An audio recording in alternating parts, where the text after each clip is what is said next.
what I do, and I hope you let me in, yeah.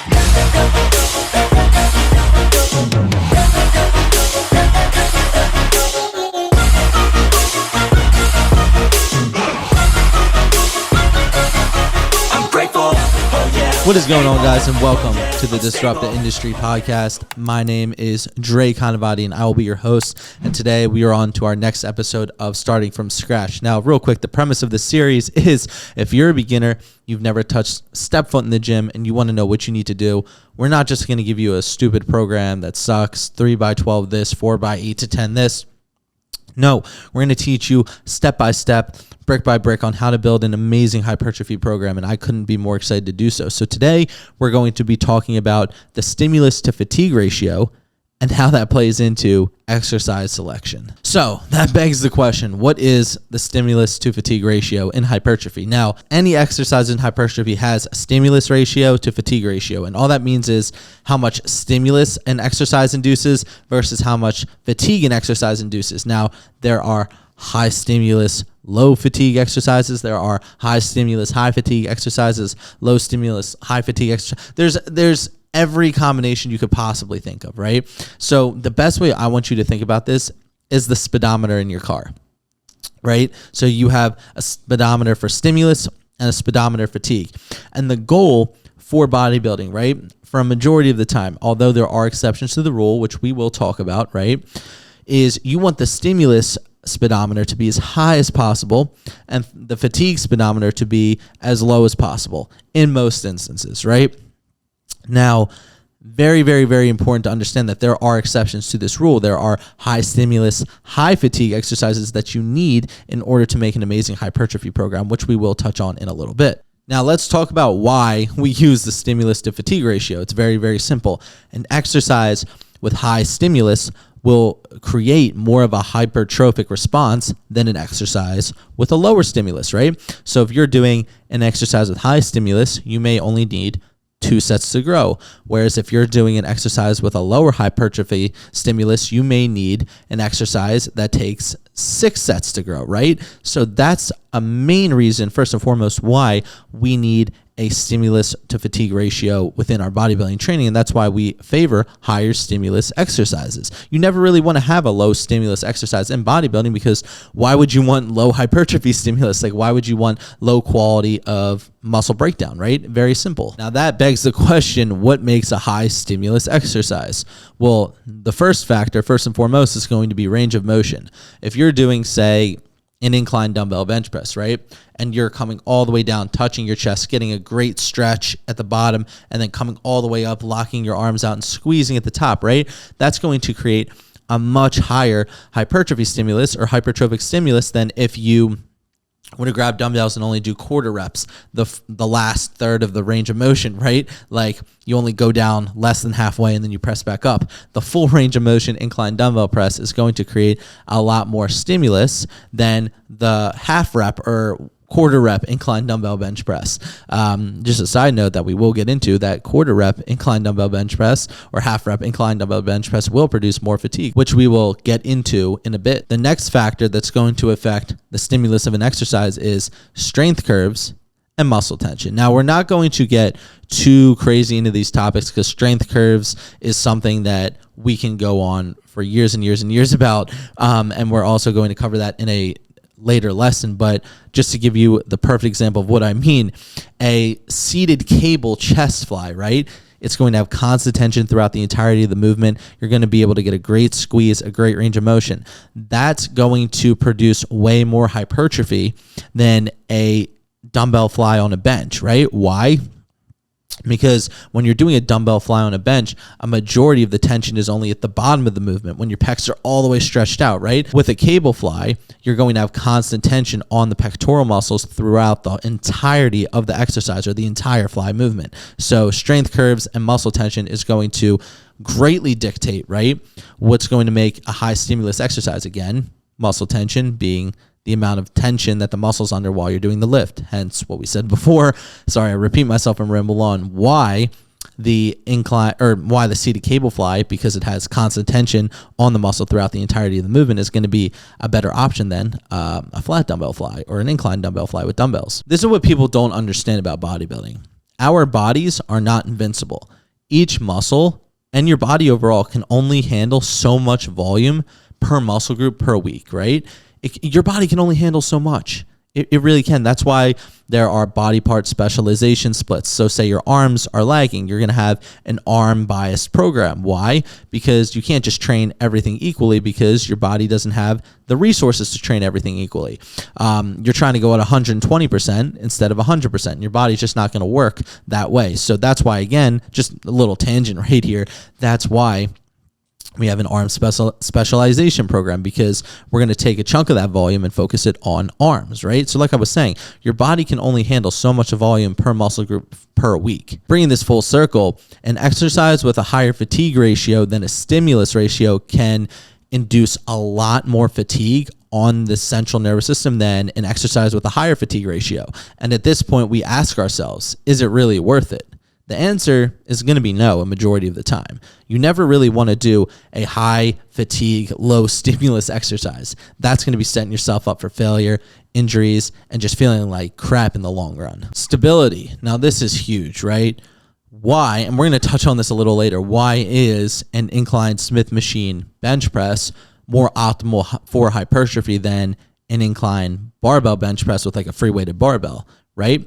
Because when you have an exercise and the exercise requires secondary muscle groups to help and stabilize the joint, what ends up happening is, because you need extra resources, aka those extra muscle groups, to help stabilize your joints, you're going to cause more fatigue on your muscles, on your nervous system, on your body overall. A perfect example of this is if you're doing a barbell back squat. You're going to be squeezing your biceps, your lats, your traps, and the barbell back squat is going to induce a lot of extra fatigue because of those extra stabilization muscles. Again, your core is going to be stabilizing your brace. You got your traps squeezing together, your rhomboids, your lats squeezing together, even your biceps. I don't know if you've ever experienced this, but when I'm doing a barbell back squat, sometimes my biceps will cramp up because I'm squeezing so hard.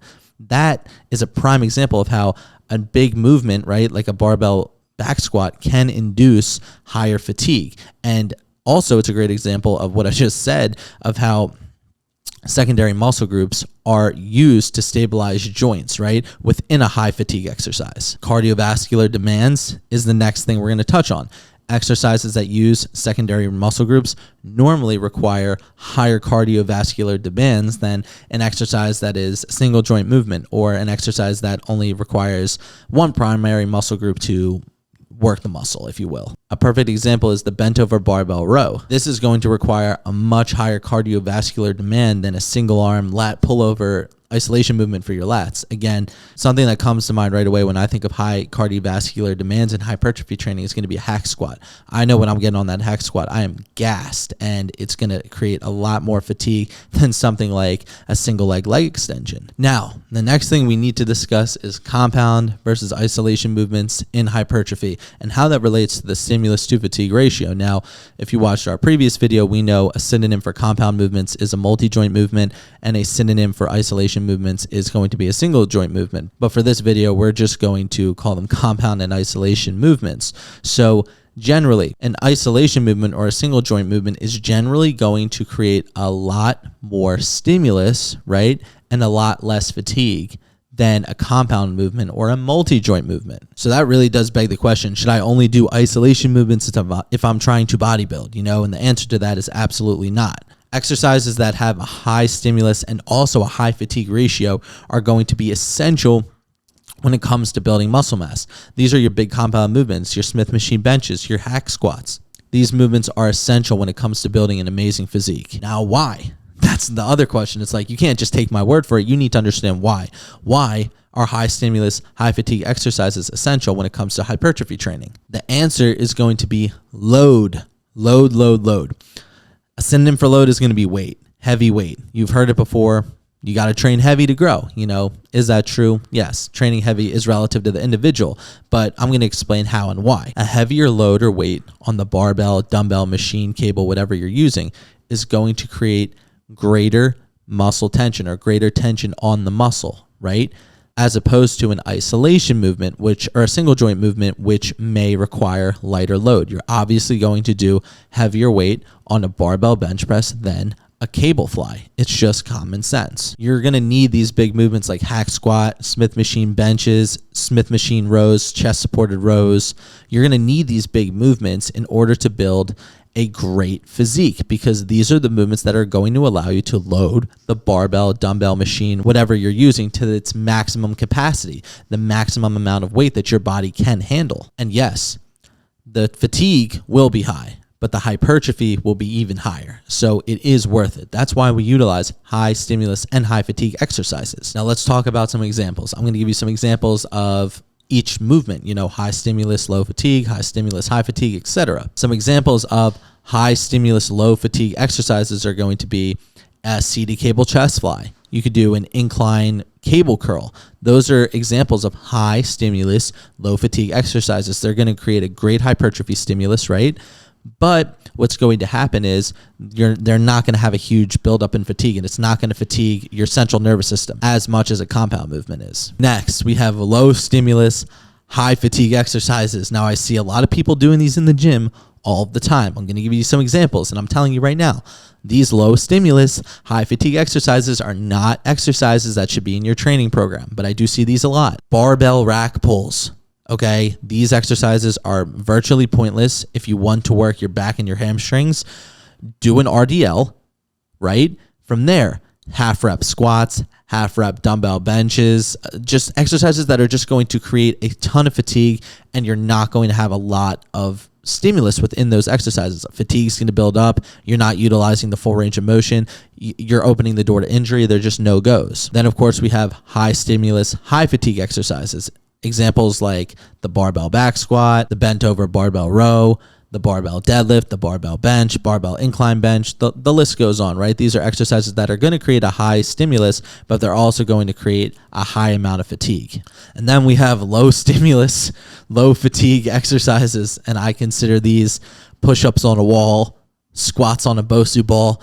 A lot of these weird exercises that you see in commercial gyms today, these are exercises that are not going to have much of a fatigue buildup, but you're not going to get any hypertrophic stimulus from it because they're virtually useless. Now, I know you need a real life example of how this all works, and this is my favorite example. It'll probably be clickbaited on TikTok and Instagram, but what I'm going to do is answer the question of, why do bodybuilders say, I don't barbell bench, bro, I'm training for hypertrophy? You literally hear it all the time.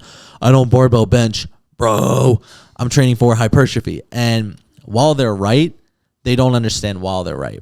Now, let's talk about this. You're new in the gym. You go up to the biggest guy in the gym. He's probably dumbbell pressing. Maybe he's going full range of motion. He's probably half repping. But you ask him, you say, hey, man, how do I increase my bench press? And he goes, I don't barbell bench, bro. I'm training for hypertrophy. And you say, why? And he can't answer the question.